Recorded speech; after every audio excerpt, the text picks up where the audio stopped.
I'm Luke Walks, and I'm literally under the bridge downtown, as the Red Hot Chili Peppers once sang. This bridge is the Phra Pok Klao Bridge. Now, forgive me if I pronounce things wrong. I've only been living in Bangkok for 1.5 years, and I'm learning. That's what these videos are about, learning about Bangkok and exploring Bangkok. And as anyone knows, when they're learning new things, they're going to make a few mistakes. So I apologize for my terrible Thai pronunciation, but I'm learning, so please forgive me. Anyway, this bridge, well, it's not actually a bridge. It is a bridge, but to be more precise, it's a viaduct. How do I know it's a viaduct? Well, first of all, I looked it up on Wikipedia, and a viaduct is made of sections. So this bridge here, the Phra Pok Klao Bridge, is made up of archways connected together, which ends up forming one long bridge. Now, in this video, what I'm planning to do, my original idea and concept was to explore the Bangrak area, the district, which is right next to the Chao River, which is right there. And while exploring that area, so I started to dig a little bit, and then I realized that Sampangtawong was actually a very interesting district as well. And I started to realize there's so many interesting districts in Bangkok. So I've bunched together a couple of ideas and videos about the Bangrak area and about Sampangtawong district, and also in particular Chinatown. Now, Chinatown's a fascinating place. So this video here, we're focusing in on, it's kind of like the second part of an expose on Chinatown, or in particular the Chinese in Thailand. So in this video here, we pick up the story from just after King Taksin, because with King Taksin, that is when Chinese trade and Chinese immigration started in Thailand. And we pick up today with the story of King Rama I.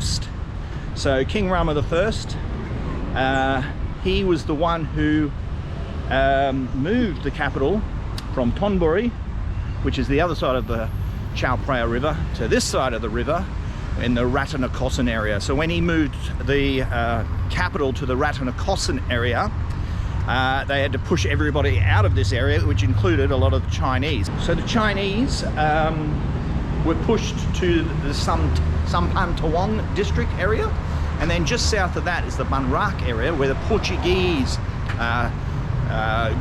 started to settle in that area. So that's in the Bangrak area is where a lot of I've already done a video about that.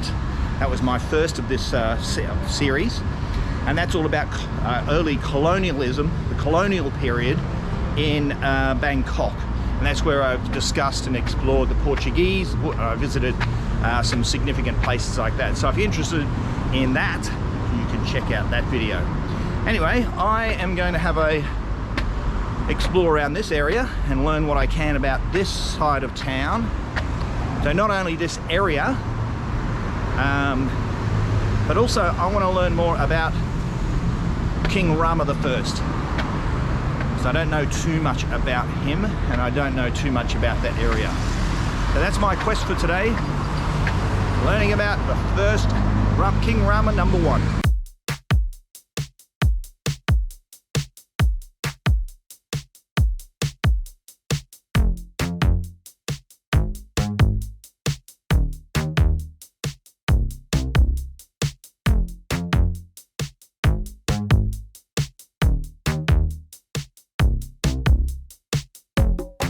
So in the last video, we explored Wat Arun, and it is just over there. You can just see Wat Arun just over there.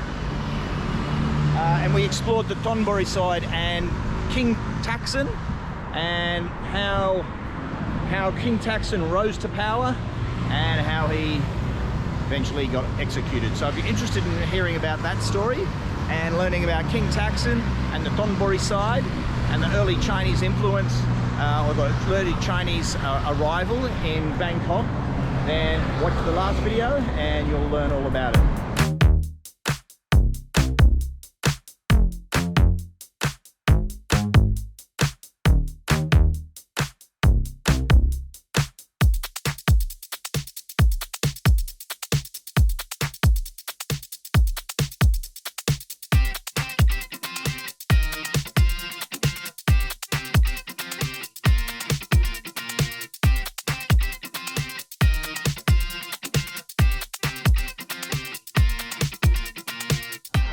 Jericho shade on the Sky Park Bridge, but it's pretty noisy here. Sitting on concrete, and there's no view. It's not really a peaceful, tranquil park experience that I hoped for. Have a look at my view. But I am getting some shade, so I'm counting my blessings there. So it's a really interesting place, but I don't know if I would be putting it in my top 5 list of things to do in Bangkok. Here's another beautiful little seat in the shade. It's horribly noisy, and look at my view.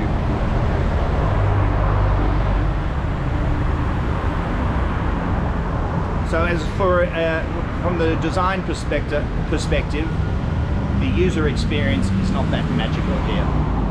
Interesting to look at, interesting concept, but experiencing it, not that great. Plastic viewing platforms, they're kind of like a grandstand area, but it's in Bangkok, it's just too darn hot to sit there. I think it would be actually a nice experience to be here at night time. So I think I should come back at night time and check this out. Also, it would be a nice experience to watch the sun go down here. So those two user experiences would be good, but middle of the day, I can understand why I'm the only goose actually walking around this. A lonely man walking around an abandoned park. So here's one of these viewing platforms. It's fantastic. It's got a beautiful view of the Memorial Bridge down to Wat Arun and all the boat life, river life on the Chao Phraya River. So this is actually a magical view. Just not a comfortable experience because of the heat and also because of the noise pollution. But just check out this all the action and activity. These two massive barges coming in. Yeah, there's another example of the noise pollution. The long-tailed boats, the colourful long-tailed boats, the little tugboats. There's also some wonderful buildings around as well. But it's just a difficult place to linger just because of the noise and the heat.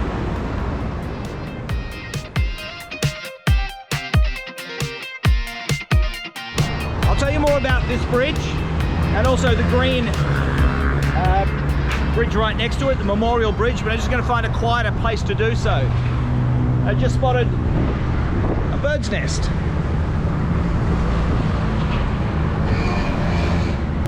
I was just actually thinking to myself before I saw that bird's nest that it's called a nature park, but it doesn't feel very natural. There's a lot of concrete, a lot of noise, a lot of metal. The plants aren't really happy. And I was just thinking, I don't think you'll see any actual animal life here. And then I saw the bird's nest. So there is signs of life here, but I don't really think they should be just emphasizing the nature side of this nature walk. These plants here don't look very happy.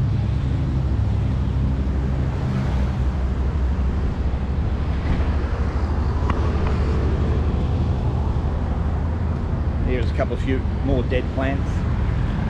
So again, I really like the concept. This is a great idea, but the poor old plants aren't happy, and the human visiting this park, I'm not sticking around for very long. I don't really want to, I don't feel like I'm part of nature here. If you want to come and visit this place, I would recommending it, incorporating in a trip to, if you're going to see Khlong Ong Ang, that's in Chinatown. It's kind of a recently kind of tidied up area in Chinatown, where they have some markets, and it's along a canal, and there's some restaurants and shops. Go and visit there, and also come and have a look at this. This is very easy, very close to each other. It's easy to walk from one to another, and it'd be like an afternoon or an evening experience. That's what I think I'm going to do next time, and I'll do it in a future video. Actually, I'll be exploring Khlong Ong Ang, and I'll do that at the night time, and I'll come here as well so we can compare and contrast the experience. This actually is a sensational view here. These viewing platforms are really magical, really marvelous. If you can put up with the noise and the heat. Here comes one of those these new electric ferries.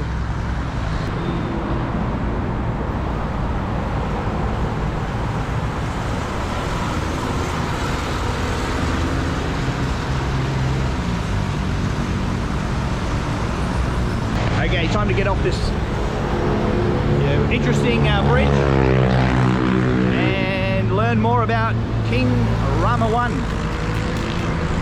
Let's go.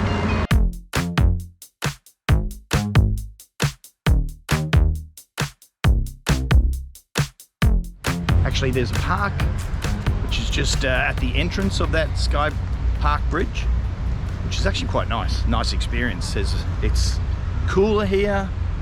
There's plenty of shade. I even saw some wildlife. A small lizard just ran out in front of me and scared the pants off me. The plants are happy here. I just saw a dog having a little nap. People are walking around. I'm not lonely anymore. But the park here is a nice experience. Beautiful trees around as well. So this is more like the park experience I know and love. I'm feeling at one with nature once again. Anyway, let me tell you about these bridges here.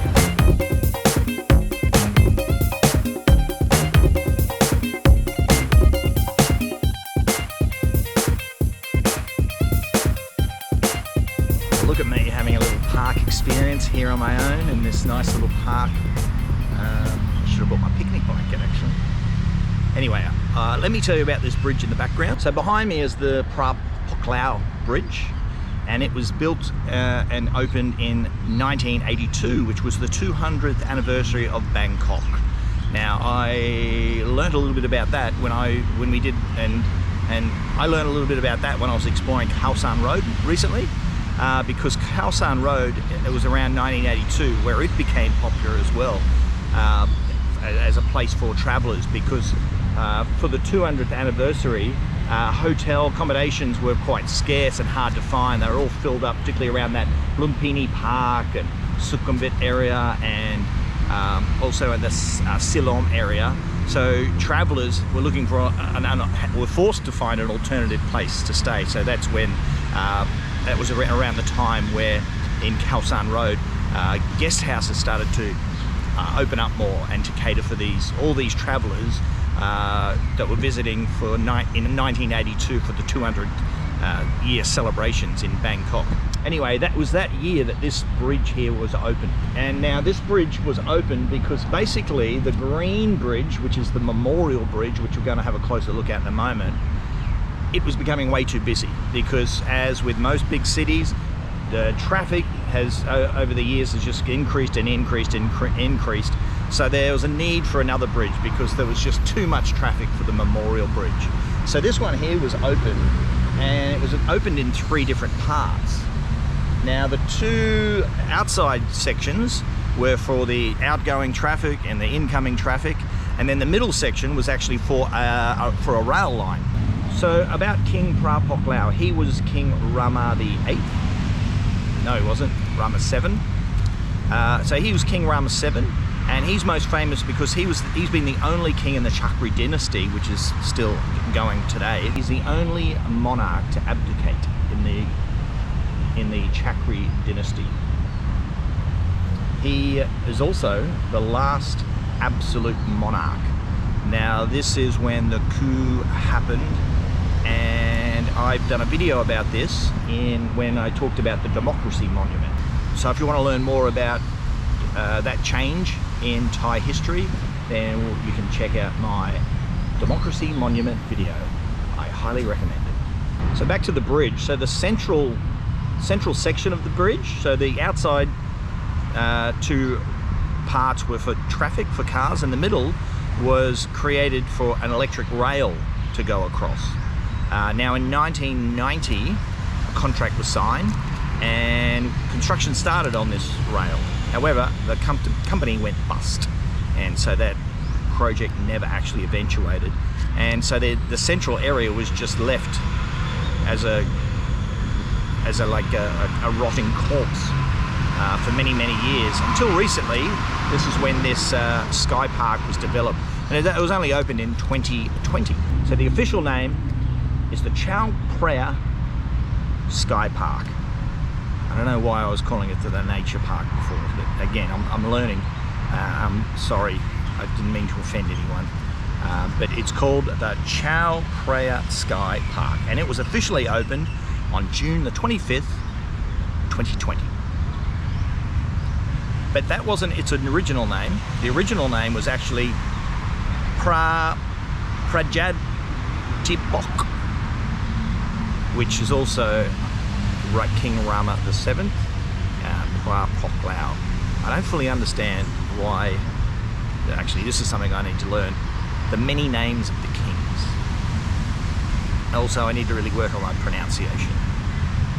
But anyway, let's just say Rama VII, Phra Pok Klao. So it was originally called the Bridge Sky Park.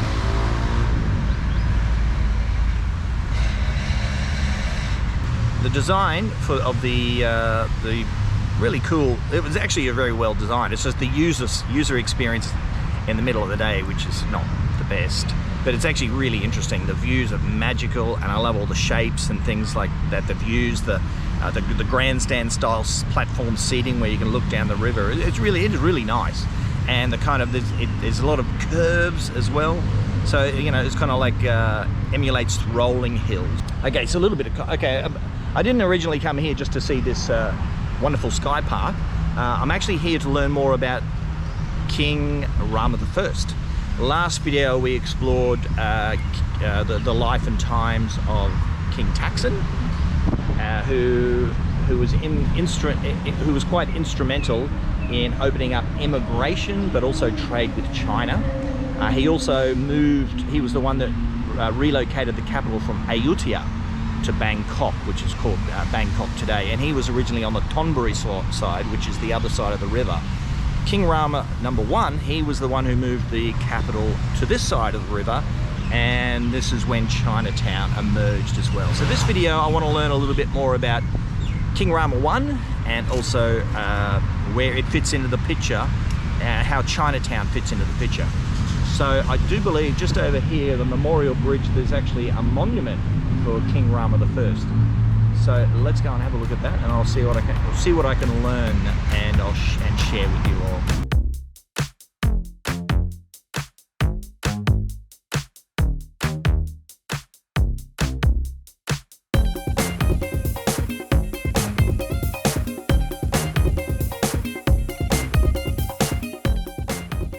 Now that was an interesting sight. I just saw a dude.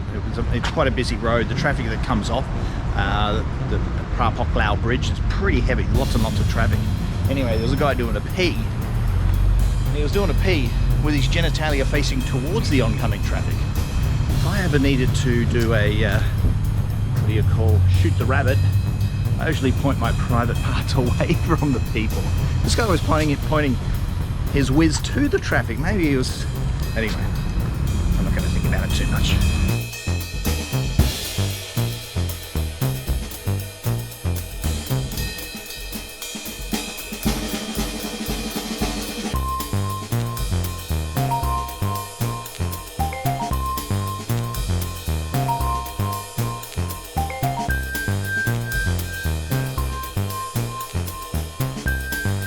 With any learning journey, the more you kind of learn, the more you realize you don't know, and the more there is to learn.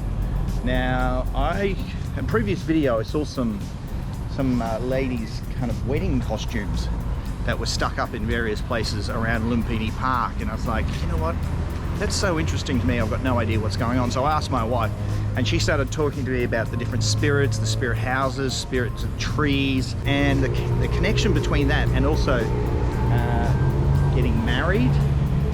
I need to learn more about this. I'm going to do a video soon about the temples in the Bangrak area and Sampangtawong. So during that one, I want to learn a bit more about the spirit houses as well. Now this one to me is fascinating. There's so many wedding dresses, Thai wedding dresses. There's a couple of big planks of wood as well, and a pineapple.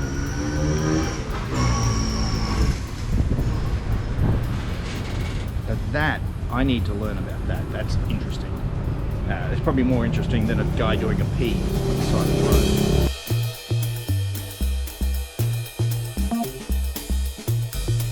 So I've just learned that this temple here was built by a Chinese merchant named Liap, and it used to be called Wat Liap.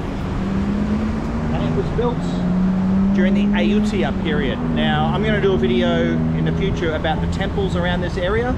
I also want to talk about, there was a certain king, I think it may have been King Rama VI. I need to do some more research. But he was very instrumental in, he put a lot of time and effort and money into restoring a lot of the temples around this area. So I'm going to dig a bit deeper, and that's for a video that's coming up about the temples in the Bangrak, Chinatown, Sampangtawong area.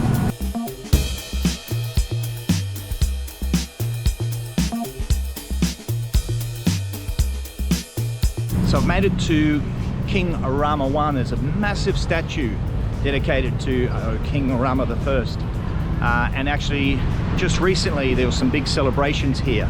So he is the first king of the Chakri Dynasty, which is the dynasty we're living in currently. And it's on March the 20th, where they celebrate this Chakri Dynasty and the founding of Bangkok. Anyway, let's learn a bit more about this monument, the bridge, and this king.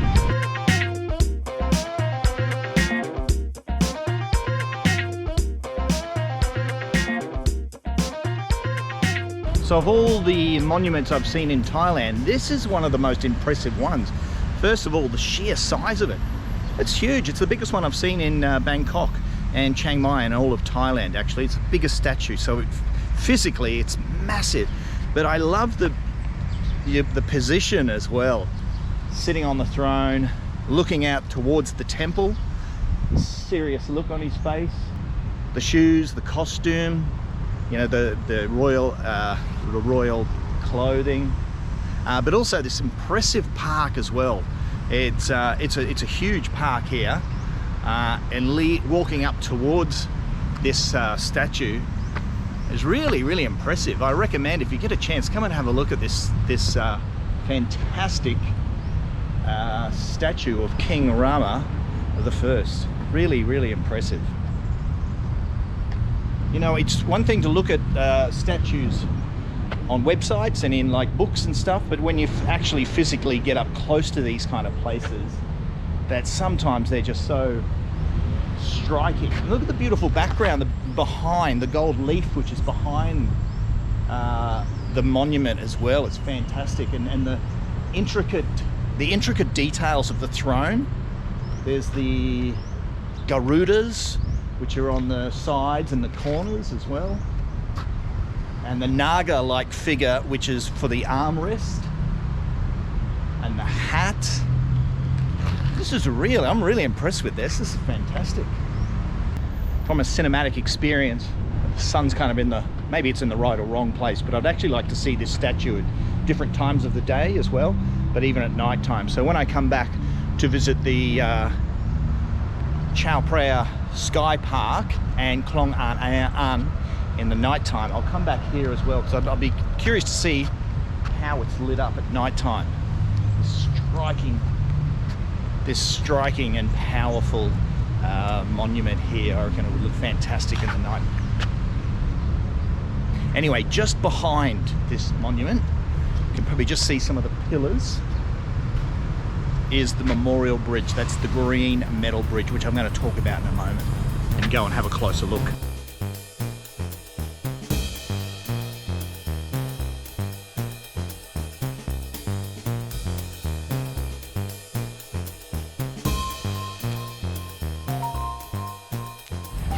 So an important stage of the learning process is making connections. So I just read that this was actually commissioned to celebrate the 150th anniversary of the Chakri Dynasty, this monument here, and that was in 1932. And coincidentally, it was King Rama VII, which is Phra Pok Klao, which is the bridge that we just visited then before, is the Phra Pok Klao Bridge. So that was the 200th anniversary, to celebrate the 200th anniversary of Bangkok, and it was that guy who commissioned and decided to build this impressive monument to mark the 150th anniversary of Bangkok. So a little connection there. I like it when those kind of things happen. So another connection as well, I was talking about the Democracy Monument before. So Phalittaphon, he was the designer of the Democracy Monument. He was also the designer of the, what's the other one? The Victory Monument. And he also designed this one. Now Phalittaphon also has a university that it's called Phalittaphon University, which focuses on art and design. So another connection being made. So his name pops up quite a lot actually, Phalittaphon. I should probably do a video about that guy. I do like architecture and art and design. Yes, I'm gonna do it. So you'll see at the base here of this monument, there's this white elephant, the symbol of the white elephant here. Now the white elephant is the symbol of the Chakri Dynasty. So that is an impressive monument. Now, same year that this monument was built was when the Memorial Bridge was built as well. So I'm just gonna go and have a closer look at that because it has important, I've just been reading about how important it has been in Thai's history, including some information about World War II. Yeah, or World War I again. I'm learning, so I'll get the details right and tell you a little bit more about that. And not only so that its place in history, but it's also the structure of it and how it was built and how the design of that that bridge came to be. But now I've just got to work out how the hell do I get there. These parks are impressive, but they're not user-friendly for foot traffic.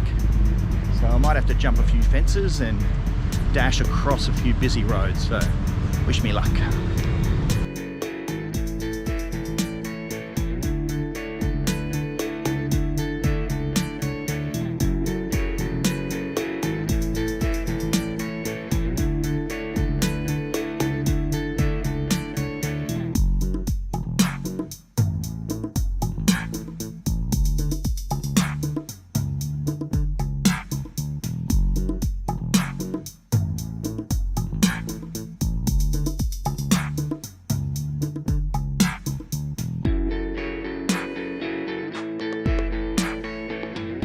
Say this is one of the most character-filled bridges I've been on so far in Bangkok.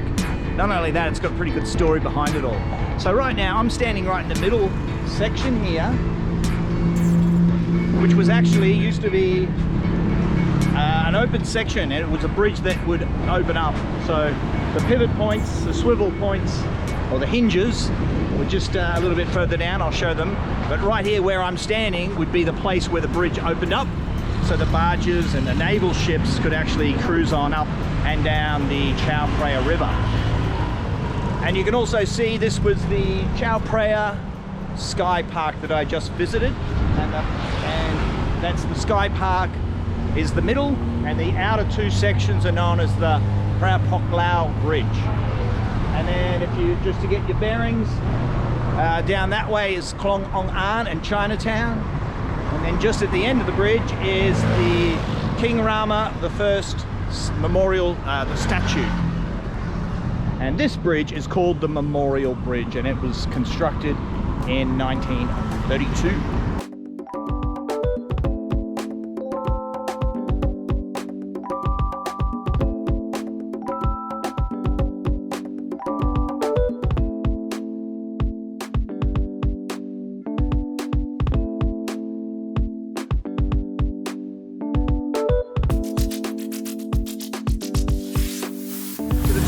Royal Navy, their location was it right beside Wat Arun. So this is the Thonburi side. This is where King Taksin, he built his royal palace here. And on the other side of the river, the Rattanakosin side, is where King Rama I relocated the capital. Now this bridge, as you can see with these boats going underneath, it's actually very low. That's why the original design, they could lift this bridge for the Royal Navy ships to come up and down.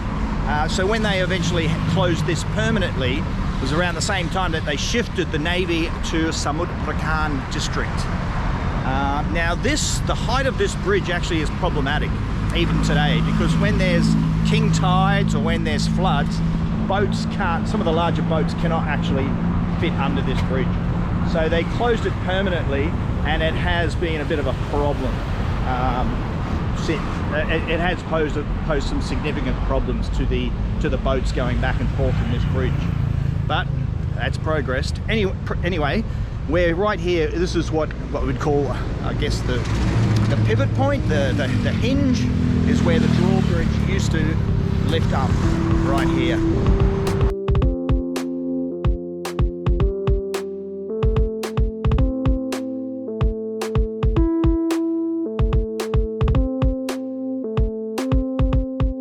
So just to get your bearings, down there's a sign that says Lᴜڌᴇ River Walk.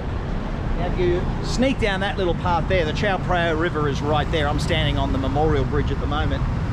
It's a fantastic location to watch the sunset over Wat Arun. And in fact, that's what I did at the end of the last video when I was doing the video about King Taksin. I finished with a beautiful sunset experience just down that area there. So if you're looking for a good sunset, try the Chao Phraya Sky Park Bridge, or wander down here for your for it. You can just stand by the river. You can even find a cool restaurant or a pub or one of those rooftop bars, a rooftop bar, and watch the sunset over there. Or you could even do a river cruise, which are quite popular as well. In fact, that's going to be a future video. I want to focus on the Chao Phraya River. I'm going to call the video the Mighty Chao Phraya River, and I want to explore the river life, longboats, some of the ferries, the ferry journeys, but also some of the cool bars and hotels which are actually located on the riverside. Because I'm a big fan of this river. I love this this waterway and all that kind of the life that revolves around this Chao Phraya River, but also the history of it as well. So that's coming up in a future video.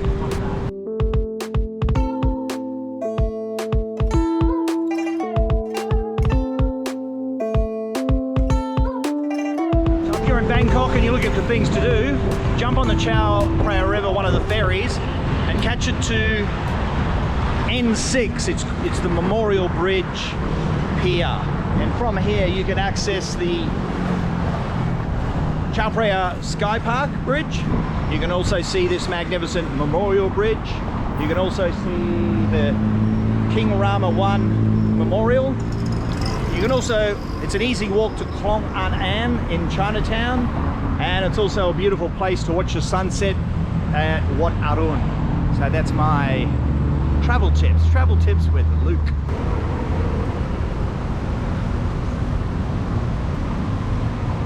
Actually, I've got to come back here at night. There's some kind of fluorescent tubing lighting which is on the frames of this beautiful green metal bridge. They've got a lot of fluorescent lighting, so I'd love to see it lit up in the night time. I'd also like to see the monument at night time. I'd also like to see the sunset. So I'll get home and charge up these batteries, and I'll plan a nighttime visit very soon. So British company Dorman, Lowe and Co Limited, they were the actual creators, the builders of this bridge. And it was opened in 1932. Now, coincidentally, that same company were the same company that built the Sydney Harbour Bridge, and it was opened 3 weeks prior to this one. Now, this bridge and the King Rama I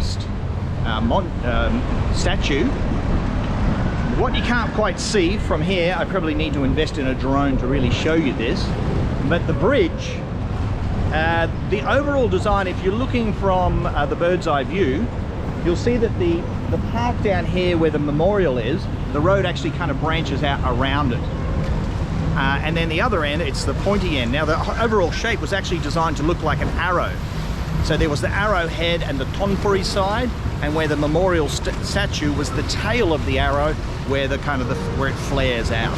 So quite clever design, I think. Not only the bridge, but the overall design of this this structure here. Now, when Phra Pok Klao, King Rama VII, actually opened this bridge here, there was a big official ceremony. It was his actual last duty as the king, because it was soon after that that the People's Party actually deposed the king, and he was no longer, and then he abdicated soon after this. So this opening of this bridge was King Rama VII. It was his last role as king. World War II, 1944, Thailand was occupied by Japan. 77 B-29 bombers were flown by the Americans, and they came up the Chao River, and the object was to destroy this bridge in 1944. They dropped 77 bombs. None of them hit the target.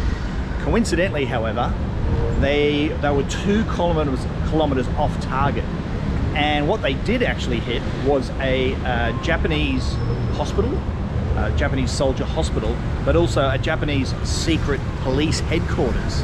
So by accident they hit these 2 targets. Now the people of Thailand at the time were really impressed, and they actually thought they were the real targets, and they were really impressed with the American bombers. However, that they weren't. They were just completely off target. It was just by sheer coincidence they hit those 2 targets. Nonetheless, nevertheless, in 1945 the bombers did return, and they did indeed destroy this bridge.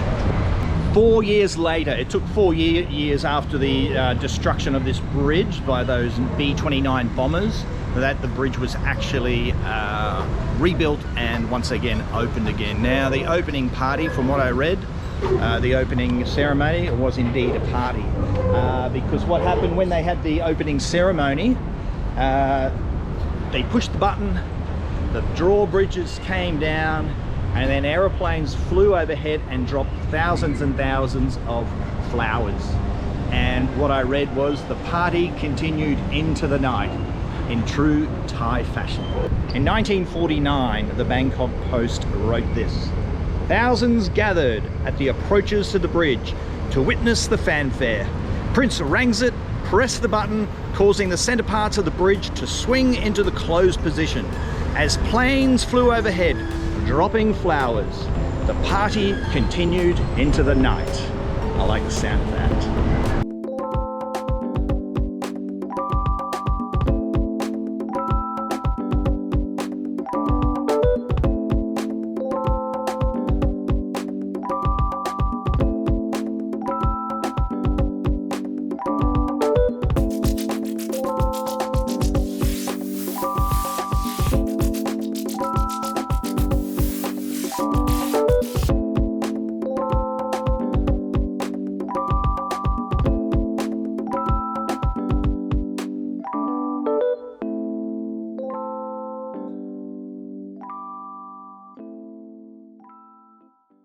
Whew, bloody hell, hot today. Time for a drink break. Cool off a little bit here in the park and reapply some sunscreen.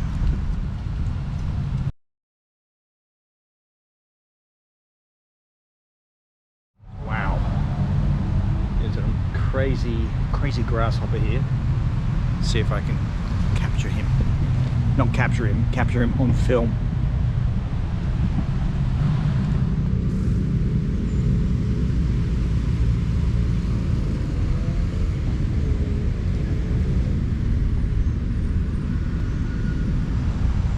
Okay, got the sunscreen on, ready to go.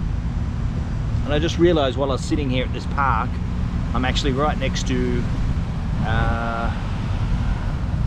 it's the flower market, the massive flower market. The flower market here is considered to be one of the largest in the entire world.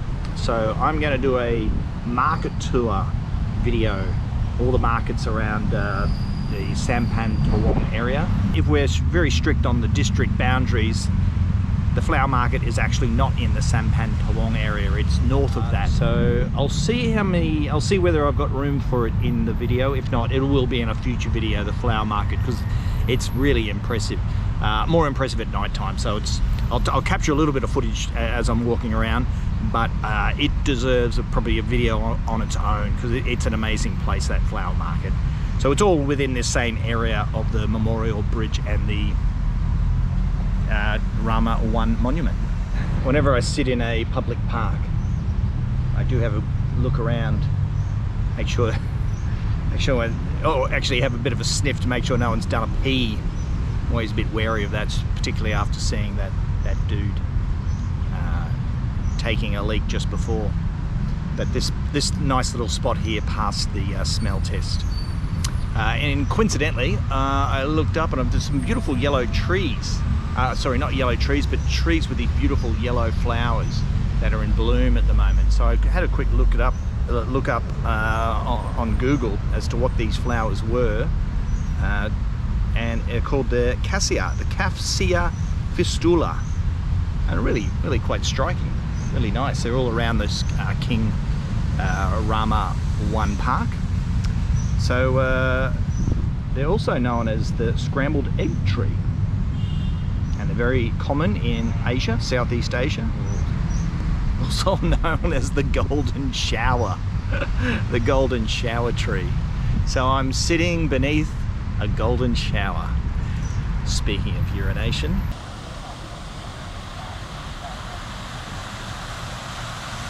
Okay, I'm walking now to Ratchaworawihan Pier. So I'm heading towards the Gulf of Thailand along the magnificent Chao River. And I tell you what, distinct smell of urine along here. I used the expression before, which was introduced to me to my wife. I don't know how popular it is in Thailand, but if one is to take a whiz in public, she calls it shooting the rabbit. So I think there's quite a few dudes who've been shooting the rabbit along here. And the sun's now, I'm not going to go into detail. I think you get the picture. That there looks like an excellent spot for an evening drink on the Chao River. I'm going to definitely bookmark that one in Google Maps. That looks excellent, that spot.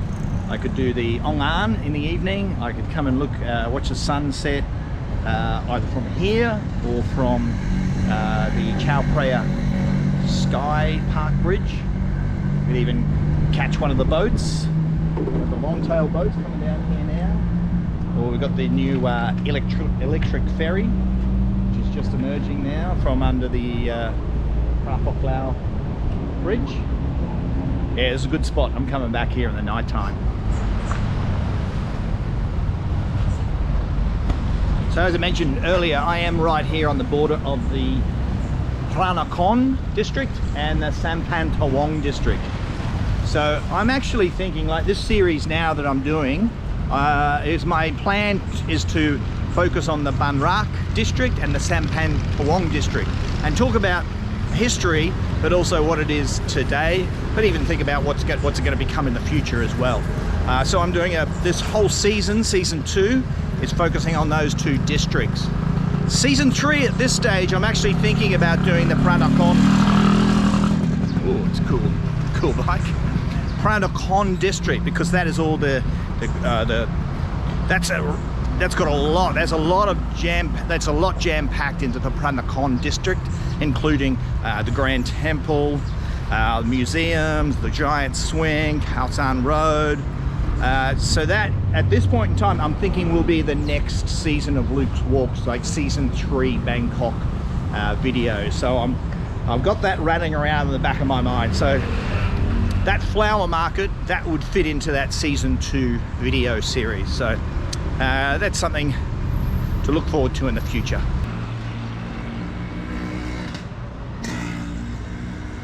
Actually, when I was trying to work out how I'm going to create some of these videos, but also learn more about Bangkok, I was trying to work out, like, how do I actually conquer this city? Like, it's just so massive.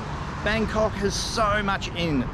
So that's when I actually kind of, after doing some research and started plotting a few different locations and thoughts, where I kind of came up with the idea, it's like, well, I could just focus on some districts. And so the one that I figured is going to be the first one that I'm going to focus on is the Bangrak district.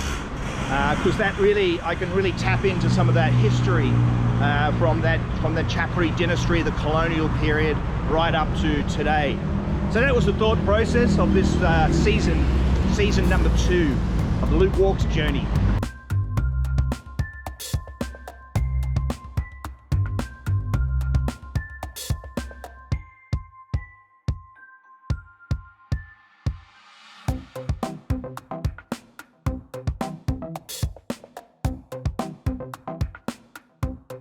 If you love a classic Vespa, for some reason around this Ratchaworawihan here, there's just loads of cool old Vespas.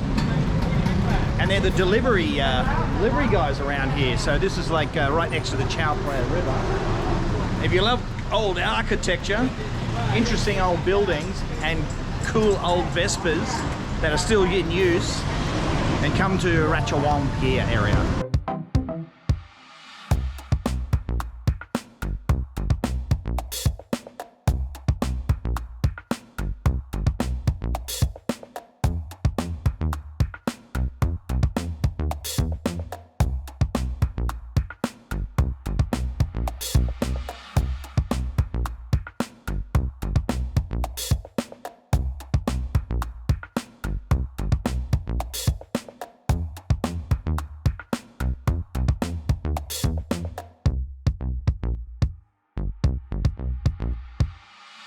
I'm at Ratchaworawihan Pier here. Now, Ratchaworawihan Pier had an important part to play in the history of Thailand, in particular immigration.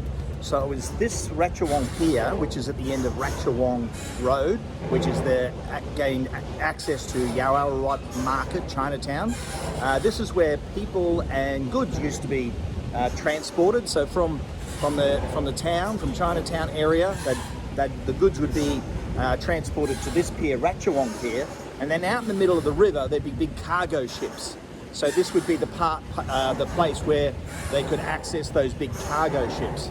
Interestingly as well, this was one of the main ways to get across the river for passengers and goods as well, to get to the other side, the Thonburi side. Now on the other side here is Dindang area, which is considered like Chinatown number 2. Second Chinatown in Bangkok here, and even today as well. Now, the last video I made was about King Taksin, and when I went to the King Taksin monument, and there was a small railway station area, that area, a small railway station there that I visited, that area around there, that's considered Chinatown number 2 here in Bangkok. So if you're keen to learn a little bit more about that, you can check out the last video. So in the post-World War II era, this area here was considered the hip and happening part of town. So this is where all the cool cats would hang out, and this was like the downtown area, the trendy area, the fashionable area. It's a little bit different today. However, you know what? If you come back here another 10 years, 20 years, with all the new kind of cool cafes and craft shops that are opening up, I think this could very well have a resurgence and be one of the cool, where all the cool kids hang out.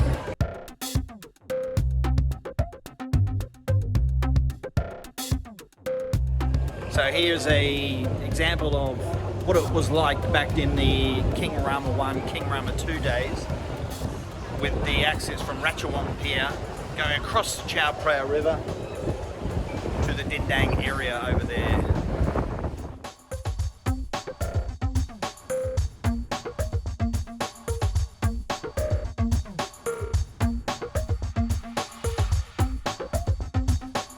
'55 is an important year in Thai history because this is when the Bowring Treaty was signed. Now what happened, the Siam Kingdom at the time was basically isolated from the rest of the world, but the Bowring Treaty allowed trade with Thailand, or Siam at the time, to open up with other countries.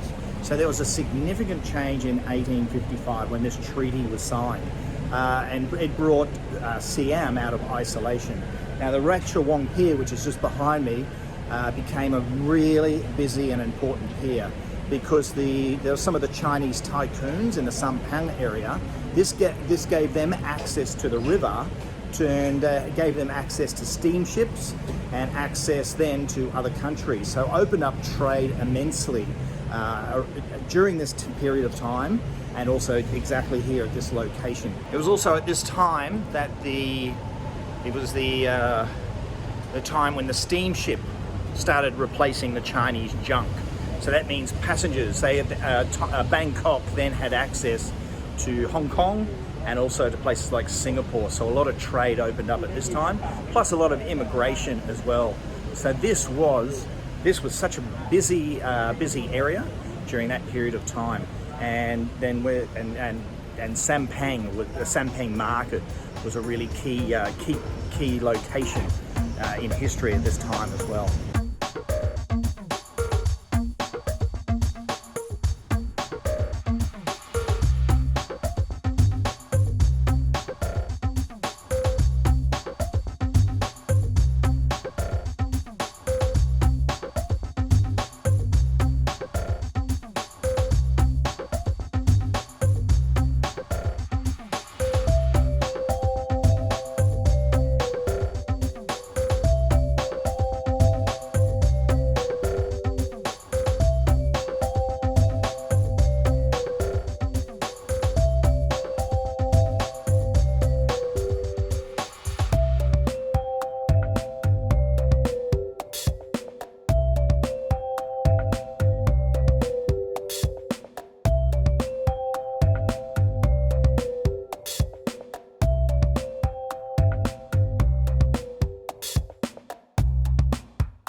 So here's another example of one of these spirit houses here at Ratchawong Pier. So when I do the upcoming video, which is called the temples, Sampangtawong and Bangrak temples, I'll explain to you what these are all about.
So I'm heading away from Ratchawong Pier now, down Ratchawong Road, and there's loads and loads of markets and interesting little stories and alleys. So it just reminded me that there's a future video coming up, which is going to be the markets of Chinatown, because whatever you want, you can find it here in Chinatown.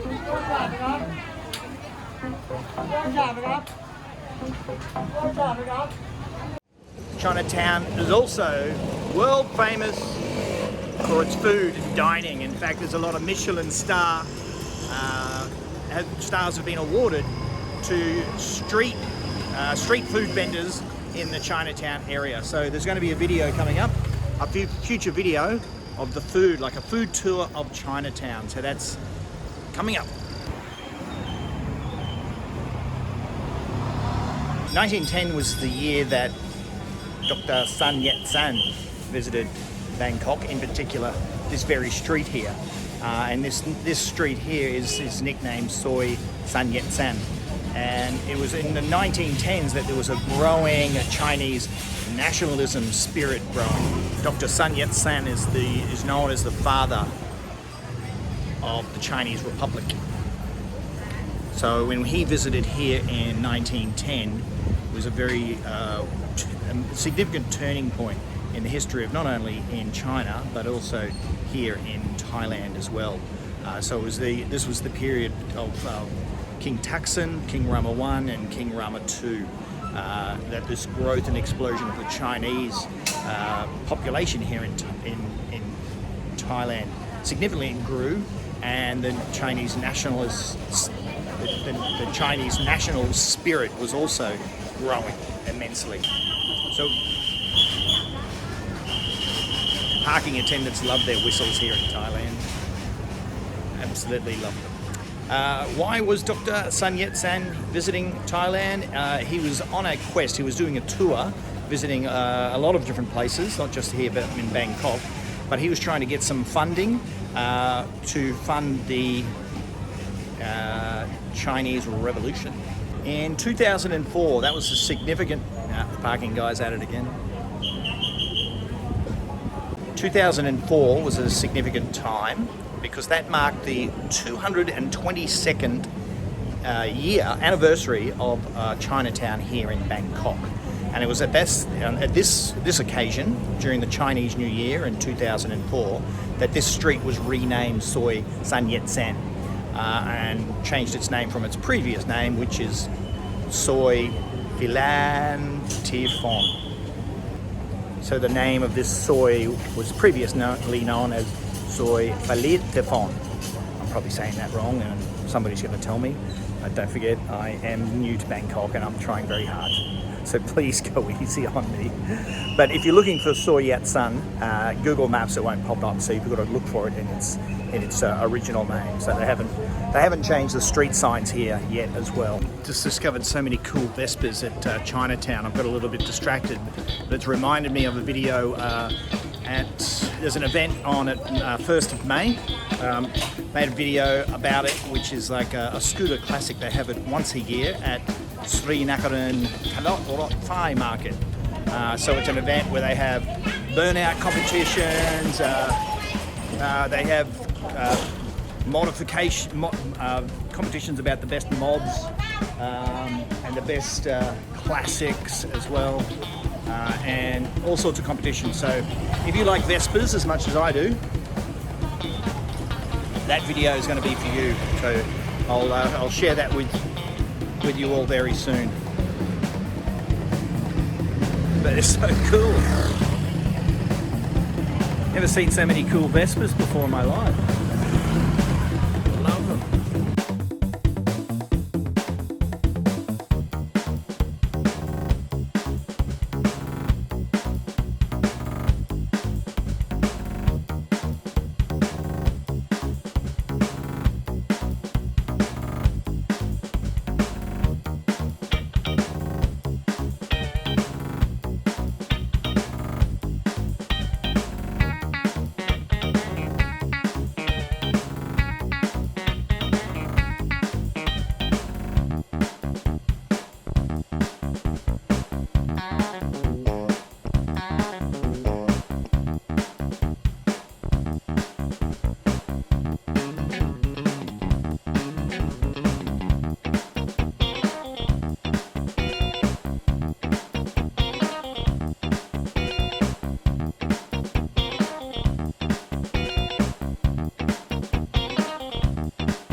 been a good adventure, and I've learned a lot today. I'm concluding this video here at Khlong Ong Ang. Now, today, like just not so long ago, this area here was kind of renovated and tidied up, and the pavement was put in. The Khlong itself was cleaned up, and a lot of shops and markets have opened up, and there's a really cool vibe here. Like it's a cool place to hang out, in particular in the night time. So I'm going to come back here in the evening and do a video, but there's for some reason there's a bunch of Indian restaurants. You can smell curries, so I think I should come back here and get a curry one night. I'll tell you a little bit about the history of this place as well, because it's kind of a fascinating history of this area, and it links to today's adventure and exploration, which is about King Rama I, also connecting King Rama I and the Chinese immigration and the trade between Thailand and China around the time of the beginning of the Chakri Dynasty. So I'm just going to find a little spot and I'll fill you in on some of those details to conclude today's video. So today's video was about King Rama I, and it was actually King Rama I, when he built the capital here in Bangkok, he had this Khlong dug. So when the capital was built, there was a series of canals that were dug to separate the royal palace or the royal area or the city centre from the outside of the city centre. In fact, during the reigns of King Rama I, II, III, around that era, a lot of canals were dug, and this is where the nickname Venice of the East came from. Now, after those first three kings of the Chakri Dynasty, King Rama IV, V, VI, that kind of era, the population exploded, and so did the need for more land and the more roads. So sadly, a lot of the canals got filled in, and they no longer exist. So calling Bangkok the Venice of the East is no longer applicable. But one can just kind of imagine what it might have been like back in that early Chakri Dynasty time, when there was a lot of canals like this, and things like boat noodles, and people. The mode of transportation was a lot more by boat than it was by, the road. So the waterways were actually really key and significant means of transportation, which means I will be doing a video to explain a little bit more about that in the future. But anyway, this area here just a few years ago underwent a beautification project, and I must say it actually is a beautiful place. It really was. It really is. Now, what it used to be, the canal was actually here, but it was mostly covered over, and there was a lot of second-hand stores. So it had a lot more of a rustic and dirty kind of a rough kind of a market appeal. Whereas compared to now, it's a really beautiful place. In fact, it's the kind of place that if anyone's visiting Bangkok for the first time, this is where you'd bring them.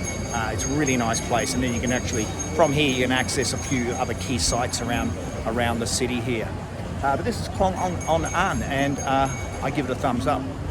Anyway, thanks for watching. I hope you enjoyed this video, which was all about King Rama I and the period, and some of the important landmarks that were connected to King Rama I.